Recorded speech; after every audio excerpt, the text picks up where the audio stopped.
Hi, welcome to Coco's World, where we dive deep into knocking life the F out. I'm your host, Kaleace Stokes. Hey guys, welcome to another episode of Coco's World. It's your girl Carly, and of course, I couldn't have a whole podcast without having my girl here. So I've brought my daughter on stage or on set for today's episode. Hi guys. Hello, Kaleace. Hey, AKA I'm excited.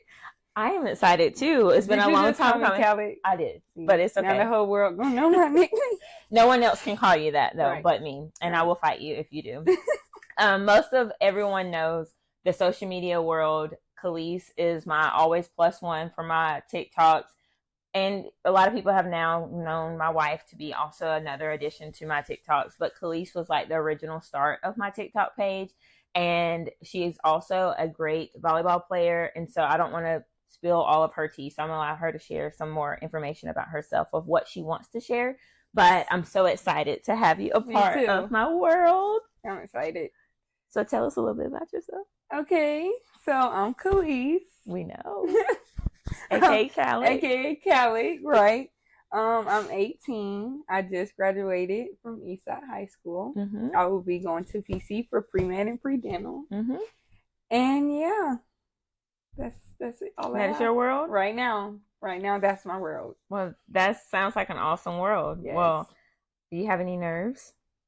A little, but I'm comfortable right now. Well, I'm really happy. I wanted to have the home studio set up for you to be able to feel more comfortable, because the other studio we were working in, it has a lot going on in there. Yes. So the nerves kind of rise naturally just because there's a lot of cameras and there's a lot of lights, action, you know. So I really wanted this to be more of a setting tone for you. So let's get started. All right. What was one of your experiences like growing up? My experience growing up was rocky, but I had great parts. Mm-hmm. I would say at first I wouldn't say it was so toxic. It was just like when transitions happened in my life when it got toxic, but that's really... Well, most people know that you're my daughter. You'll always be viewed as our daughter, but biologically, she is my niece. Yes. The secret is out. A lot of people always say, "Oh my gosh, how are you so young with an 18-year-old?" But yes, we're 10 years apart. We are 10 years apart, and a little angel delivered her, and then literally she's been my baby since I was 10 years old. I used to call her a baby alive because 10 years, like at that time, baby alives were really popular, and she looked like the baby alives. So anyways, we're going to proceed, but the secret's out. She's my biological niece. Yes. We adopted her 8 years ago, and we're going to share the journey of that, but let's talk all about you. Okay. So what was one of your most memorable experiences? So I can say when I lived in a toxic household, my like favorite memories was like spending time with my family that's from Minnesota. Mm-hmm. My aunts and my uncles, and us just having that one-on-one bonding time. I love that.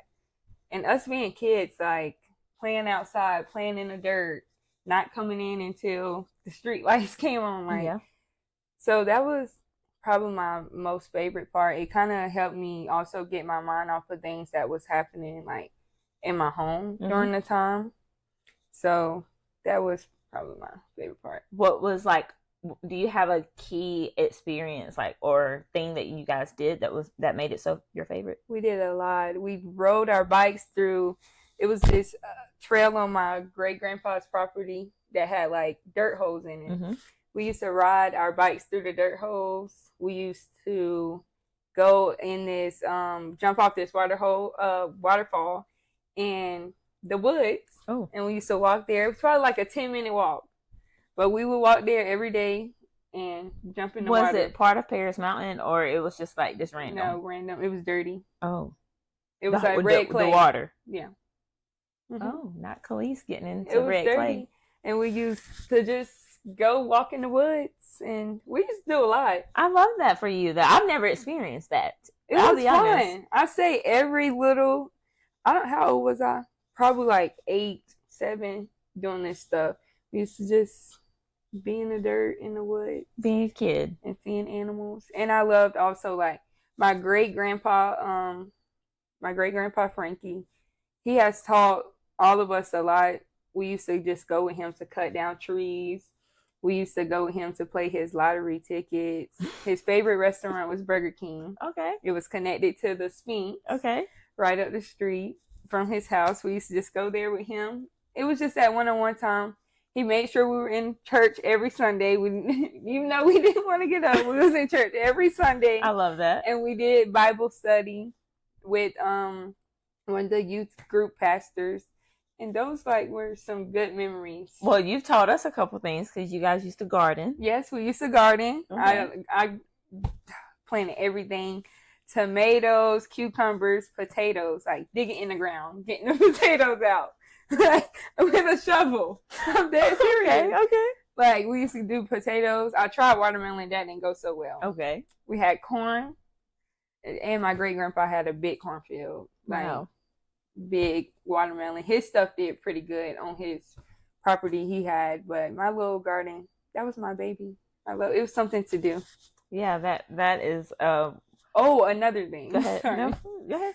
Another thing we used to do, when we weren't at my great grandpa's property, it was a bridge near my mom's dad's house. Mm-hmm. And we used to just walk up on the bridge. It was like we'd go like at 8:00 at night when it's dark and just watch their cars. Mm-hmm. You gotta try that. It's so pretty. Like you watch the cars go and you can just see all the lights, and then we seen the view of downtown Greenville. That would be something like we like doing. Oh. And playing in the creek in the backyard and jumping on the trampoline. So I do have great memories. Yeah, you had a lot going on. Yes. I mean, honestly, I spent a lot of summers with my grandmother, but it's nothing like spending time with your grandparents. No, it's not. But I mean, I've cut up collard greens and learned how to wash them and pick peas and all that, but like digging up potatoes. Yes. And jumping off creeks and stuff. Like, that's pretty impressive. I'm learning something. I didn't even know you used to do that. Yes. That's really impressive. Yes. So obviously you've had a lot of great experiences, and I'm so grateful for your great grandfather and also, your aunts. I mean, because you have, I don't know how many there is. Like, it's six, and 2 uncles. So, he has a total of 8 kids. Take my mom out. So 7. Okay. 7. So 7, and they all were around your age, yes. Which is so beautiful because I feel like, when you were younger, you guys were extremely closer, even though you all were so far away. Because, yes. They were in Minnesota. But that's just so beautiful, and I'm happy that you were able to have that experience during a dark time also for yes. your life. So, so as I've always been your auntie when you were younger, you called me auntie. That was my name. And then when we got older, I was like, I don't like that name anymore. Can you call me Carly? That's the whole story. Took it away from me, y'all. But what was your viewpoint of me? Like, what I loved you. Okay. Like, you know that. I love you now. Yeah. But growing up with you, it was just great. I don't know. It was like, y'all, I never slept in my bed. No. I always slept with Carly. She's in the bathroom. I'm in the bathroom. She's mm-hmm. downstairs. Like, I stayed on her hip the whole time. And I was very, very, like, I did not play about you when I was younger. No. I was like, if grandma would fuss at you or something, I didn't care. Other than that one time you snitched about me cussing. I literally was in the bathroom singing a song, and I think the song had bitch or something in it. And Kaleace literally was like, Grandma! And I'm like, don't you dare tell her. And then I was like, okay, you know what? I'm going to get that butt. When we went to Walmart that time. We got some funny memories. And you literally was like, I have to pee so bad. I really had to pee. My mom was like, every time we go to Walmart, you have to go to the bathroom. That's true. I said, okay, well, just pee on yourself. She told me to pee on myself, and I did. I did it. And I got in trouble. I said, just pee on yourself. If she won't let you go to the bathroom, it's not your fault that you have to use the bathroom, so pee. And of course I listened to her at Walmart, and you peed on yourself. And what happened? And she would not let me get in that Ford Shark Focus. It was black. It looked like a little boat. It used to like blow off the ground. It was so high off the ground. But she wouldn't let me get in the car. No, so we had to buy her some new underwear and shorts, and then she got in the car. And she had cloth seats too, so I understand now. But yeah, but I told you I was gonna get that butt for snitching, and that was revenge. She got me real good. So through the years of transitioning from your aunt, well, really more like a big sister, because I was 10 when she was born, so we grew up together, just in 2 different decades, of course, but like growing up and then transitioning from being an auntie role to a more parental role, how did that viewpoint of you change? How was that transition for you? I wouldn't say it was a big transition for me. Cause I already looked up to you. You know what I'm saying? And then like my mom, like I love my mom, you know, but she tried. I'll just say she tried. But I don't know, like like turning you from an aunt to my mom, it wasn't that hard for me. Yeah. It really wasn't. I feel like it would have been harder if me and you didn't have that bond. Right. If we didn't have that bond, we didn't already have that connection, it probably would have been a little harder, but it was very easy for me. Yeah. You know? Well, I think also, like, even when you used to, like, live with Miss Cannon, and I would go over and, like, help with your homework. I mean, obviously, it's not like I was driving of age. I was, like, 12. My mom would take me, and we would work on homework and stuff. Like, I remember I could tell you, like, hey, don't say that, or, you know, I could correct you, and you would give, like, your mom, or even mama sometimes, a hard time. But if I said something, it was like, yeah, okay, I'm not going. And I think it was the way you approached me. Yeah. Sometimes, like, when my mom would try to, it's like she would just approach me very aggressive, or like it was always, oh, you're getting a whooping, or you getting, you know, I grew up getting whooping, so it was like I think it's probably the way you approach me, and I don't know, our bond. That's what I can say, really. Well, our bond. I remember this one time, and we're gonna go to the next question. Your mom tried to spank you. And literally, we and her got into a fight because I would not let the belt go. And I told her, I was like, you're not about to spank her for this. And she was like, well, then you're going to get spanked. And I was like, well, you're not going to hit me. And so we went back and forth. And then finally, I think you did something. And we both busted out laughing because it was funny. And we were like, okay, she's not going to get spanked. Right. But that's how it always transitioned. It was always like me sticking up for you because obviously, yeah, your mom was a very aggressive person. She's calmed down a lot now, but when she was younger, she was a little rough. Yeah. So when I came out, actually, Kaleace was the first person that I came out to. I feel so honored. I don't know if that's honored or I had no friends. I have no clue which one. I had no friends. I remember y'all told me in the apartment in Spartanburg. Yeah, you were 9 years old. And Ava was there. Yes, Ava was there. And I had a conversation with her and was pretty much just like, so Kaleace, I have to tell you something. And then she was like, what? And then I told her that, you know, Shelby was my girlfriend. And we were on the way home. We were in my Infinity. Remember? We were driving. We had to talk. All 3 of us.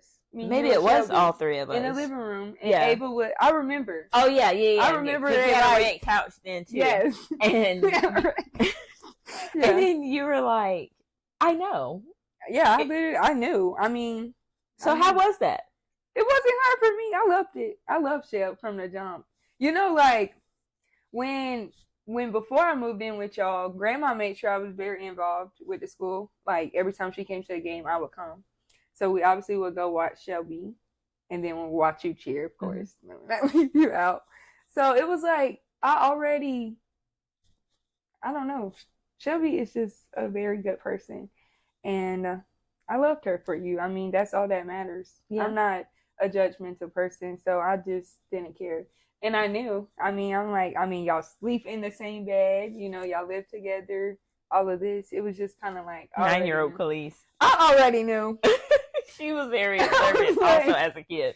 So you couldn't keep anything from her. Even before Santa was Santa, and I had to stay up all night long. No, Grandma ruined that for me. Well, yeah, But But that's me too, being a nosy kid. building this dollhouse and having to paint it for her, and literally I was like, Kaleace, it's time for you to go to bed. It's Christmas Eve. She's like, okay, but you need to come to bed too because Santa's gonna not come if you're awake too because you're a kid. And I'm like, okay, yeah, you're right. So I'm like laying down trying to go to sleep, and every time I would try to move, here go Kaleace, what are you doing? And I'm like, can you please just go to sleep? Literally 3:30 in the morning, she finally in bed asleep, and I have to go down there and build a whole entire house. I loved it though. I know you loved it. It was 3 you stories had it for forever. Yeah. But guess what? I didn't love the fact that you woke me back up at 5:45, and I literally laid down at 5:30. I had 15 minutes of sleep, and then I had to act so surprised and so excited for you.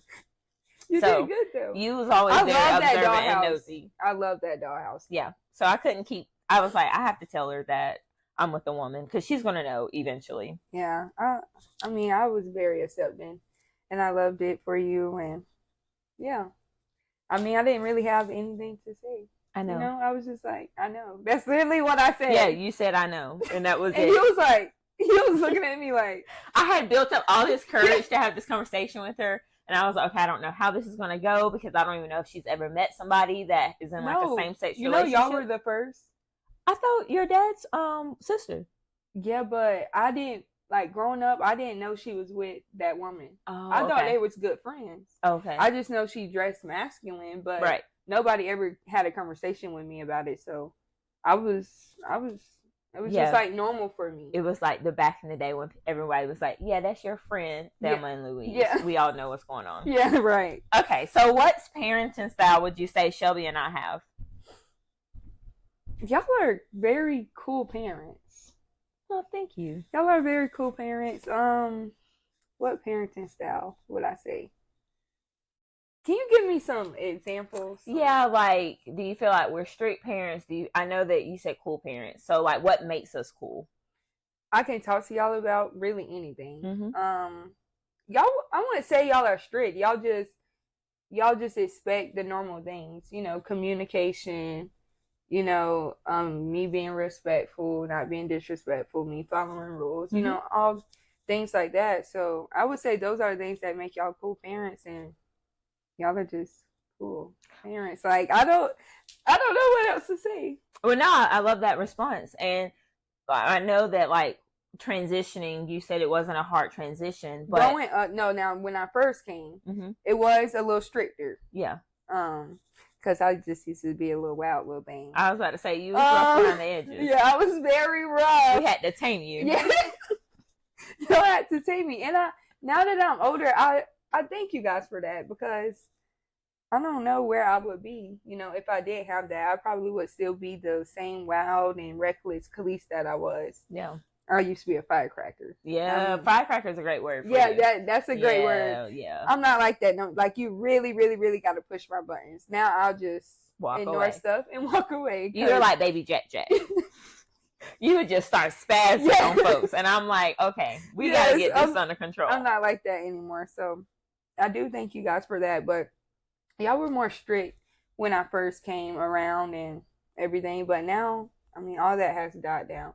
Plus, I think it's too, like, I feel like you guys trust me more, and then I trust you guys. You know, like, it's like we know each other more. Yeah, and that's all.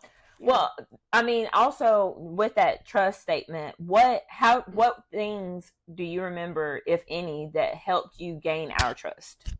Because I believe that in life, like, when you're parenting, a lot of times kids are disobedient because they don't know what is right and what's wrong, or what reaction they're going to get. So what were some things that helped you grow trust with us? I could say, honestly, me just building up the courage to come and talk to you guys about it, and doing that over and over again. That's what made me trust you guys more, and made me know, like, okay, I can talk to them about this. You know, I won't get sometimes I'll be thinking like, oh, I'm gonna talk to them about this, and maybe I'm gonna get in trouble for it, or I'm gonna do this. So it's just basically like building up the courage. You have to build up that courage to just do it, and whatever the outcome is, it is. So I can say that's probably what helped me the most too. Also, like, opening up about things I've been through, because I can say I've opened up a lot, Yeah. lot more than a lot more than I did in the beginning. So yeah, just having that courage and just saying it and seeing what happens. Well, I'm that type of person in general. I just say a lot of things and just see what happens. Yes. And usually it works out for the greater good. Yes. So I'm really proud of you. And I am also honored that to be your parent, but also honored to know the fact that you have trusted us with so much, knowing your history and knowing your past, and also allowing us to hold your heart, because that is hard. And you have done a great job with continuing, to move forward, and also forgiving us when we've made mistakes, because obviously parenting doesn't come with a manual, and a lot of it has had to be, trial and error and just see what happens.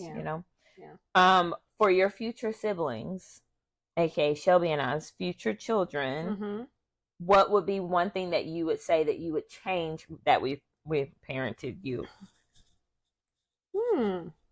One thing I would want y'all to change for my siblings. I really don't got no answer. No, I'm dead serious. Okay, that's good. Y'all are great parents, but it's kind of like the parenting part is like, now that I'm older, and it's kind of, y'all are still parents, but it's more like guiding. Yeah, we give you guidance. Y'all were great parents. I mean, I would get mad about the phone and stuff like that, but it's whatever. But I feel like you needed that detox. No, I needed that detox. Because now, family members, all this negative energy, I don't got time for it. You'll block a person in a heartbeat. Oh, I will. Yep. I will block you in a heartbeat and not care. I don't care. I love that about you. Yes, I don't care. Okay. So, I don't got nothing. Okay, that's fine. Thank you. That actually makes me proud, because I was like, oh, this question, she's going to... You thought I was going to go crazy? I thought she was going to roast us. No. I don't have anything to say. I mean, y'all were good, great parents, and still are great parents, but you know what I mean. Yes. So what's the funniest memory with Shelby and I that you have? We got a lot of fun. We have a lot of memories, but like, what's one? Ooh. With all the three of us, because I feel like me and Shelby have our funny moments, and me and you have our funny moments. You can, if you want to share one. Do we got one all together? I don't know. I really don't. Okay. Well, you can share. Our funny one is when we was at the doctor's office, and that woman was on the phone, and she said, "Roger." She was on Wesley. Oh, Wesley, not Roger. Wesley. That was really funny. That was really funny. She was trying to be so quiet, and literally she was so loud. She was so loud. It was so embarrassing. I had the worst secondhand embarrassment for this lady. I'm trying to think about more. We got a lot. What is something with you and Shelby? I feel like you and Shelby always get into stuff whenever. But even if it's, sometimes we don't get into funny stuff. It'd be dead, like, real serious. No, I'm dead serious. It'd be real serious things. We'd be like, fuck! We'd be like, what are we gonna do? Like, we be in situations like that. And then y'all call me panicking, and I'm like, guys, it is never this serious. Oh no, I got one. We had Mimi and Papa's Honda. We went to Woodruff Road. We all in the car, like I remember we went to what's that restaurant? It would start with an S. Sonic. I wasn't gonna say that, but I didn't know. We went to Sonic, got a slushie. We having a great day. We on the way home. We going up the hill right there on Haywood Road. This week. I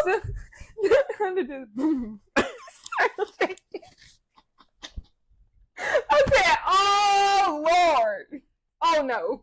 I know we're not gonna break down. So we trying to push the gas more.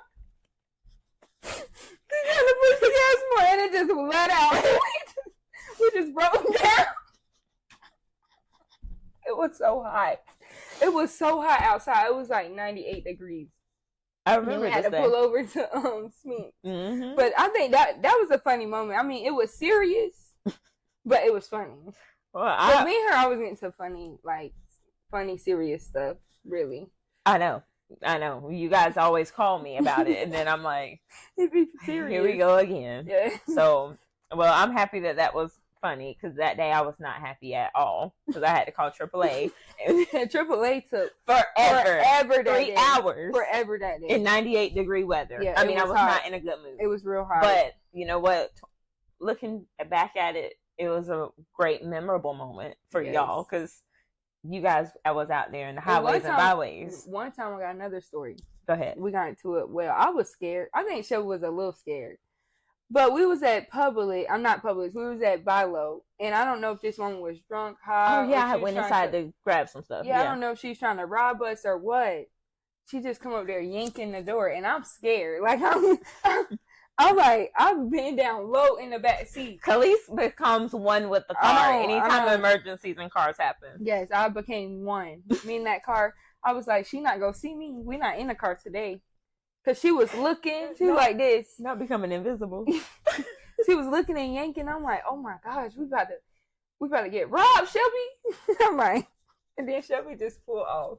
The lady still holding on.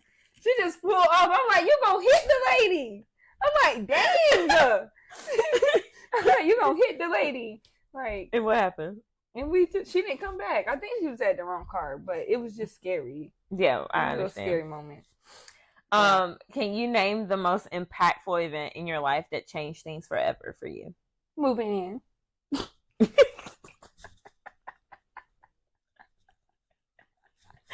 That's simple. Moving in. Okay.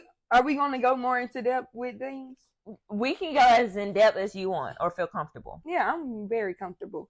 Yeah, moving in with you guys, that's when I knew, yes, my life is going to change. I mean, the air was different. No, I'm serious. I know, I'm sorry. The air was different. The environment was different. Everything was different. Even though the water, the shower, everything was different. Okay. So it was like the first night when I called you that night and you came and got me, that's when I knew my life is changing for the good. I love that for you. Yes. Yeah, it changed for the good for all of us. You know, I was scared as hell. I did not know. I didn't have a job at the time, actually. But I was like, we will make it because, like you said, obviously I knew what you was moving from, and I had 4 walls. Yeah.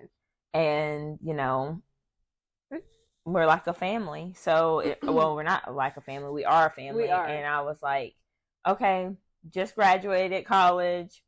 I'm thinking I'm about to be outside, as she says now. And nope, we became indoors, okay? Real quick. It was nowhere outside. It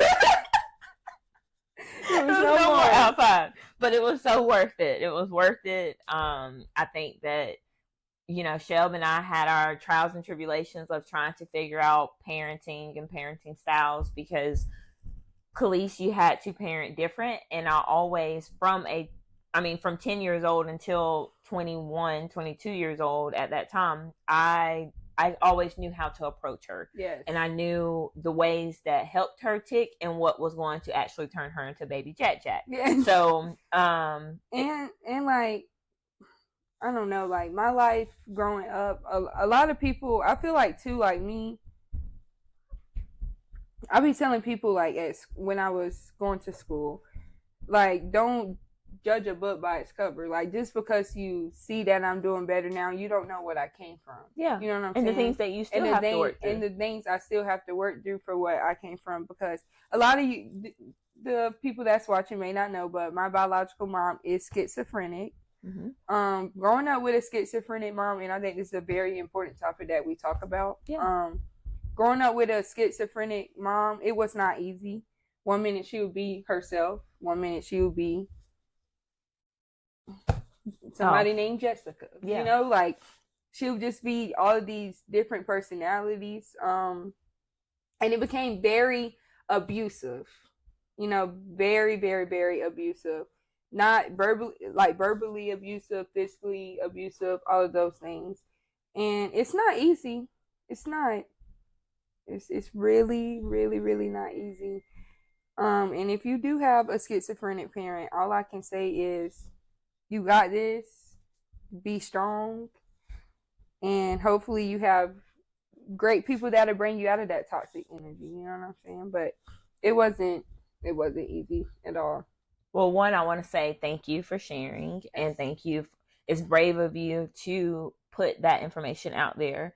But also, it's very transformative for you as well, because you're not only able to work on healing yourself and healing your journey, but also sharing your story can help somebody else heal. Yes. And also reassuring people that they're not alone, because mental illness and mental health, it's real. It's a real thing. And just to kind of piggyback on that, my sister, she's my biological sister, was diagnosed in her early 20s, and we never knew what was transitioning, but we seen transitional things happening.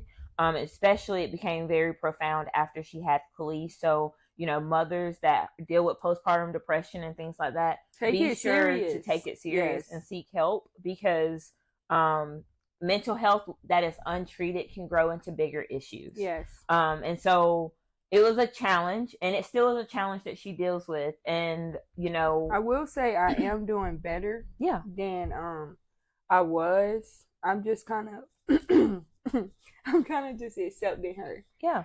For where she is, and on this new journey of my life, I'm choosing not to involve myself with toxic people, be around that, and really just do what's best for me. And either you like it or you don't. That's just that's just my energy.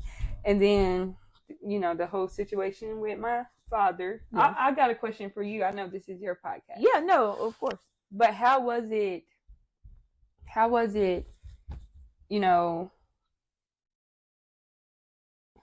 Like, how was it for you, like, trying to be my parent, but trying to also, like, give my mom that respect? Or, I know sometimes you be like, I don't want to, overstep. Now you don't say that, but at the beginning you're like, I don't want to overstep. I don't want to do this. How did you get over that? That's a great question. So that was really hard. It was really hard because I never wanted to replace your mom. To this day, I never want to replace your mom, because of the fact that she's the one who gave you life. And without your mom, you wouldn't be here, So that was something that I always was like, okay, I want you to always respect your mom, but also have healthy boundaries for yourself. And for me, it was more of, it would hurt me whenever naturally, like, you would cry or you would just say, I wish things were different, because that's natural. I mean, you were a kid and you wanted things to be different for you and your mom. But selfishly, I was like, I'm giving her all the love that I possibly can. And, like, I love you as my own. And I feel like I have birthed you because I've known you for your whole entire life. Right. But through therapy, I was able to kind of realize and reassure that, the bond that you and your mom have is a biological bond that no one could ever break. You know what I'm saying? It's kind of like having a twin, where, like, twin telepathy, you know? I would never be able to break that. But also, graduation, when we had the conversation and you were like, I've accepted whether or not my mom be there. Mm-hmm. But most importantly, I know that you guys, when I look in the audience, I'm going to look for you all, because I know that without a shadow of a doubt, you guys are always there. Right. And it started tricking, like, registering my mind that, like, every volleyball game, even if your mom was in the stadium, you would wave at us first, or, before you go to bed, whenever you're not home, you check in with us and be like, good night, I love you guys. And those things made me realize that, like, I may not biologically be your mom, but I'm your love mom, and that without a shadow of a doubt, every night that you go to bed, that you're loved unconditionally, and that you have a secured place that you can call home, and that are your parents. Yeah. So it helped me transition my thought process. But for a while, I struggled with that, because I never wanted you to feel that you had to be torn, or that you had to choose one party or the other. Yeah. I wanted you to know that you had a village that choose you, and that we understand, and we're going to support you in whatever cause that may look like. Yeah. Mm-hmm. That's good to hear. Yeah. I wanted to know that because I'm like, I wonder how it is now because I remember we had conversation before and you was telling me it was a little hard for you, so I just wanted to Yeah, know. it was. And then my therapist kind of helped me navigate that because it was tricky. Hmm. Any Well, other good, great questions? job Yeah, thank you. Thank for you. overcoming those things. Yes, girl. Yes. Any other questions? No, I think that's the only one Okay. I had. Did you want to say something about your biological dad? You brought that up. Yeah, I mean, I can. It's Also, your moment. I mean, my story, my story is just so long. So my biological dad, and I tried giving him a chance when he was incarcerated for 15 years. So I've only known him from a jail or prison, Hmm. or going to see him, max security, all of those things. Hmm. So it's like when he got out, I tried to give him a chance. Hmm. I was excited for him to get out. I'm like, yes, this is great. Like maybe I'll have a parent that'll do right by me or whatever. I was excited too, I believe think, it or not. yeah, everyone. I feel like everyone was. Y'all were excited for me. Grandma was Hmm. excited. Like everyone was genuinely excited for me, and we were for him. And it just kind of now it just aggravates me, and I don't really care if they watch it. They watch it. If they don't, they don't. Um, it just aggravates me how they just make it out to be like we're the bad people. Hmm. You know what I'm saying? And it just it's like when you keep giving someone a chances, and they just keep knocking you down, knocking you down, knocking you down. No, No, literally, that's you're literally right. my life That's with a my parents. yeah. He just and it's I don't know, like living. I mean, this is another thing. If you have parents, if you have one mentally ill parent, or if you have a parent that's in jail, do what's best for you. Give it a try. Maybe it'll go well. But if it don't be bitter. Don't be sad about it, and live your life. Just Hmm. live your life at the end of the day. And I love that. You know, I will say, I tried to give your dad a chance, and I have a lot of empathy for him because, having an incarcerated life and you've been away for so long, it's just hard transitioning into the real world. And I think the biggest thing that I struggle with is the fact that I was team him, yes, and members of his family, including himself, believed that I wasn't. yes, And but also the disappointment of I tried to give you a path, like a mm-hmm. baby path to just do the right thing, And he didn't. and to also try to put yourself in my wife and I's shoes of like knowing that we had so much pressure from the system of making sure she was protected, making sure that we met these guidelines, making sure, hell, we couldn't even have no wine. I mean, Jesus turned water into wine. We Yeah, couldn't even have no wine you in the can house. have nothing. I mean, we couldn't have anything at 21, 22 years old. And then we have her for a few years, and then 16 comes, and he's coming out, and we're trying to give him a chance. We're trying to navigate this whole new system of life. And then we get complete shitted on once again. Yeah. And I think that was the most challenging part, Yes. is because my sister is my sister. Yes. You know what I'm saying? Like, she's my blood. I love her. I may not agree with a lot of things, but she is someone that I love, and I unconditionally love her. Yes. He's a stranger, and I still try to love him because that is what we're supposed to do. And because he was connected to someone that I love so much, you, and I want what makes you happy. And then I get shitted on, and so we get shitted on. We all got shitted on. And that is something that I struggle with, but also I am so, so happy that even during a time where you naturally really wanted a connection with your biological one person, like, hey, I'm giving you a chance because this is the only chance I have with one biological person, you still are choosing you. Yeah. And I'm so proud of you for that, because hell, I'm 29 years old and I have a hard time choosing me sometimes.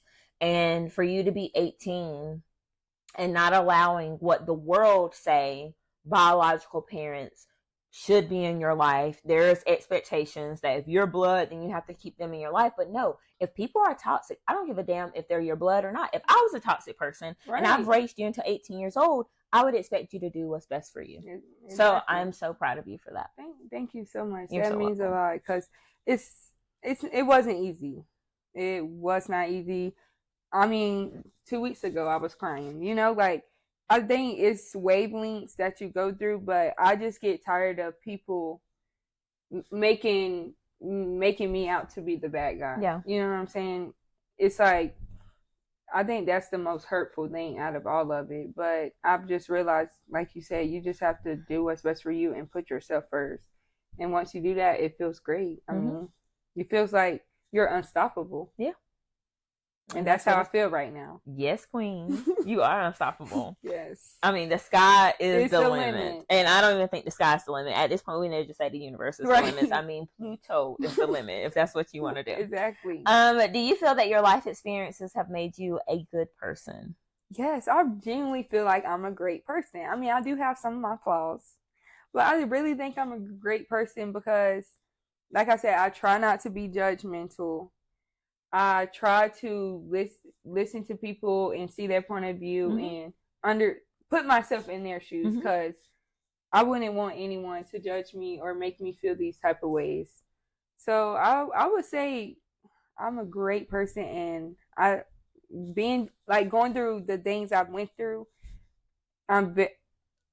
that's crazy that I'm about to say that, but I'm happy I went through the things I went through, because I probably wouldn't be how I am today. I feel like it's good for people to go through things. Yeah.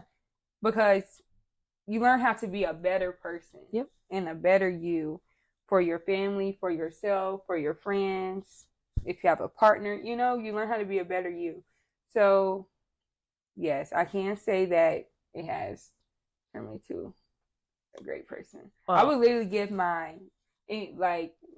what is it, shirt off my... Yeah, your shirt off your back. Yeah, my shirt off my back to anyone, Well, Shelby and I have seen you blossom, and you definitely have. I mean, you were a great person when you were younger. I mean, you would give your toys and stuff, but you would also fight people. And now you'll cut a person with your words real quick. I mean, you're very blunt, and I love that about you. Don't change that. Okay. But I'll try not to be too blunt, because sometimes I can. Then I'll be like, I know. But you are such a sweetheart, sweet person, sweet soul. Okay, so now let's talk about high school. You finished school, you graduated. I'm sad about it. How was your high school experience? Yeah. My high school experience was great. I can't say anything bad about it. Besides COVID year, my 9th grade year, I didn't get to do 9th grade year in Eastside. But my other years, I loved being involved. I was very popular. Would I change that? Maybe. Because I just feel like, I don't know. Sometimes I just get tired of everybody knowing me. You know? You end up in the principal office. Kaleace, why you in the principal office? Or Kaleace, why you doing this? Your business. Like, your business be out there already, because everyone knows you. But I loved high school, every bit of it. I say, if you're going into high school or you're in high school, it's not easy, but enjoy every moment and be involved. Go to games, hang out with your friends. And I'm very grateful of getting my classes, because, if you don't get your classes, most of your classes done, you cannot get out early. So I'm grateful that I did that, because it allowed me to get closer with people, build bonds, hang out with friends. And high school was great. There's not anything bad I could say about it. Maybe a few things, but. Well, how was your experience playing volleyball? Y'all were region champions for your 11th grade year, and then you won playing AAU. We traveled every weekend. I would rather. So how was that? My volleyball experience, I loved AAU way better than I loved high school ball. AAU was just so much fun, and it just felt like if I played in college, I felt like that's how it would be. It was just very fun. You get to learn new people. You get to meet families. It's like you come one big happy family. High school, it was okay. I would just say it's okay. I just feel like my talent just got overlooked. Mm-hmm. You know, I feel like I could have. Yes, I could have put in more work. I will say that I could have put. I wouldn't say when it came to practices. I mean, like outside Right. of practice and stuff like that. I probably couldn't.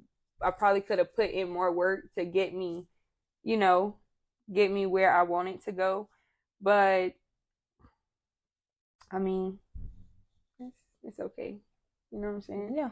I still was good, you know, Mm-hmm. but I just feel like my talent got overlooked a lot, and that's just what happens when with schools and all that Politics. stuff. Mm-hmm. But So did you see? Okay, so based off of your life, um, did you see when you were younger, prior to moving in, did you mm-hmm. see your life turning out the way that it has, or did you Like, what? did I or did I not? Yeah. Um, mm, Did you even see yourself graduating high school? I didn't see myself. I didn't even see myself going to college, and that's what's a little hard for me right now. Like picking these classes and stuff, because like generally, I don't know anything about that. You know what I'm Yeah. saying? I never had a desire to go to college. You Yeah. know, I didn't know what college was. Oh, my eyes getting a little watery because it's like I didn't. Your eyes sweating. No, I'm getting I know. emotional. I'm saying they're sweating. But it's like I didn't have a desire to do any of these things. You and Shelby like showed me that. Like Yeah. going to your college, that was the first college I knew of. Like Yeah. I was very naive and dumb to things like that. Right. You know? So no, I didn't think I didn't think I would be where I was. I genuinely didn't. I thought I probably would have still been where my mom lived right now, and you know, who knows? Yeah, who knows? Who knows? But I'm happy it became better and better and better and better, and it's just gonna keep getting better. And I just can't wait to be a billionaire. Can't wait to be a billionaire. Right. So freaking bad. I know it says millionaire. Okay. Kaleace sings that song every night. I do. Like I do. I believe in manifestation. The past 2 nights, I'm like, are you okay? Like I'm going to be a billionaire. I mean, we are. Yes. We are. I mean, I'm telling you. It's going to be family wealth. I'm telling you, I will leave a business behind for the family, whatever family I create. Well, honey, you know your mother over here has so many businesses. It's unreal. Yes. And you know, Shelby had the chiropractic business, so I believe that you're capable of doing it. Yes.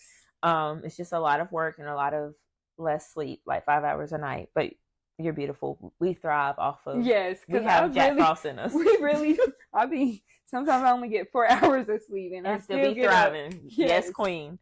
So graduation just happened. Mm-hmm. You're about to move into college in a couple of months. I'm going to be really sad, but I'm so excited for this next transition. How do you feel about this chapter of high school closing and walking into a new chapter? You know, I'm actually excited for a new chapter in life. Okay. Because it's like I can be a new person. Yes. And yes. I can leave all my trauma behind. Well, we're going to work through that trauma. Well, you know, work through the trauma. So you're not toxic for the lovers. Right. But, you know, I get to just start a new life and just be a new person. And I'm excited. Meet new people and just learn new things. I'm excited. So with the many transitions, I know that you're excited and I'm happy to hear that. But what are some expectations you have for yourself? Oh, that's good. My expectations I have for myself, well, one, to learn a lot, obviously. That's what I'm going to college for. To continue to strive to be a good person, meet new people. And I gotta think about that question more because I haven't really thought about that. But I think those are my three, you know, right now. Those are just great ones. Just to learn, be successful. And I'm just ready to like going to college too and doing this and getting this degree. I'm just ready to prove a lot of people wrong. I know you probably shouldn't think like that, but it's like so many people I feel like have doubted me. Mm-hmm. And I'm just ready to prove everybody wrong. Well, you've proved a lot of people wrong thus far. Yes.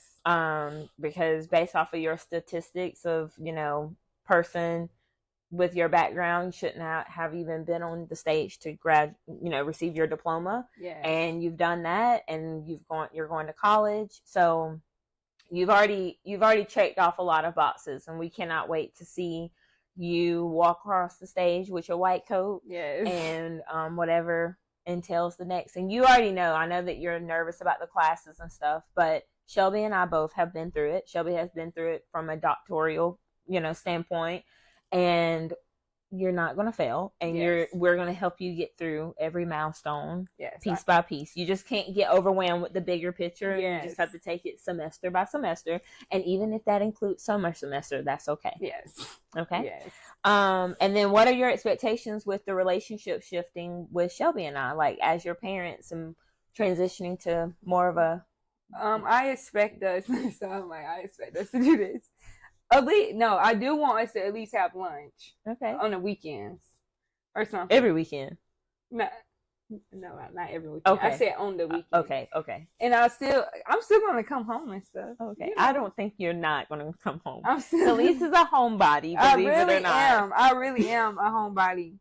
It's so bad. My friends be like, Kaleace, you never want to do anything. I'm like, I don't know. It's just like, I just like being in my room, in my own space. But that's one of my goals too this summer, is to get, more hang out with friends, especially since we're going to college, and I'm not going to college with any of my friends. So I'm trying to grow out of that. But yes, I want our bond to continue to stay close, and we need to continue to talk every day. Okay. Look, I'm telling. Yeah, we got it. We're picking it up. Yes, lunch at least, and yeah, because it's gonna be hard for me. It is going to be hard for me, and it's going to be hard for me to leave the dogs, especially Sergeant. Yeah, because Sergeant came in with me, and that's literally like my baby. I love him so much. Yes, it's going to be a transition for all of us, especially the dogs, and I mean me, and then Shelby does a better job of. I feel like Shelby does way better. Don't you say that? You need to say way. You need to say way better. Okay. You're happy now? Yeah. Okay. Shelby does way better than me, but I'm trying to let loose and let her be. And I'm also excited for what's to come for Shelby and I, and our relationship, and the experiences that's going to happen. And then we're going to take a couple years break with no children. So like when Kaleace is done, needing her room, she'll always have a room at our house. But like when I feel like she's kind of okay, she's not homesick anymore, maybe we'll start thinking about children so that you can have a sibling and be our nanny. I'm not being no nanny. Y'all keep saying that. I'm just kidding. Well, okay, I'll watch them. Yeah, okay. Here and there. Okay. But a nanny, nannies work every day and watch the kids. You're going to be in like dental school, so you're going to need a paycheck. So right. Every day. You know what? Maybe I may consider that. But I love kids. I do want, that's what, also, I want to be a pediatric dentist. Yes. I want to work with kids. I want to have my private pediatric clinic. Yep. Mm-hmm. Well, this is going to document that, so we can look back 4 years from now and then like, 8 years from now and be like, this is where Kaleace is at. So, and even if that does not pan out, we'll shift wherever things go. But that is the plan for right now. That is the plan. All right, we have last 2 questions. Okay. Can you believe it? Okay, so with everything you've been through, what's 3 pieces of advice would you give to someone who shares a similar or not identical story to you? Ooh, okay. 3 pieces of advice. 3 pieces of advice. I'm going to make them good. You are strong. Yes, that's good. Literally, I gotta say that you are strong. You're gonna get through this. Mm-hmm. Like those are the 2 main. You're strong. You're gonna get through this. Never give up. You have to want better for yourself. That's one thing I can say. You have to want better for yourself. Reach out. Talk to people. Don't dwell in it. Mm-hmm. And I think those are the main things. Like you genuinely have to talk to people, because if you don't, you're going to be in a very dark place. Yep. A very dark place. And you don't want that. And what would you say to younger Kaleace, to baby Kaleace? You know, watching little videos of me, it makes me sad. I know. My voice sounds so innocent. It was. You were innocent. You I were know very I was innocent. innocent, but it was like, it just sounds. I feel like when I listen to videos like that, I can hear. It's like I'm calling out for help, but I'm not saying it. Does that make sense? Yeah. Sounds. It's kind of like I was calling out for help, but I wasn't saying it. Yeah. So I heard it in my voice when I was watching that video on Shayla phone. I got emotional at the table. I'm like, dang, it's like nobody. Because me being older, I can see the pain and I can see everything I was going through. So it's like, dang, it makes me a little sad. But I would tell little Kaleace that you were very strong. That strong word, very. That's a strong. This needs to be that caption. Okay. I got you. Strong, because that's been a key word today. You were very strong. I was very strong. I mean, that's the word. That's the only thing I can say. I was strong. Well, if I could tell baby Kaleace anything, I would tell her that you're resistant, or resilient, not resistant. You're resilient, and that you're going to blossom.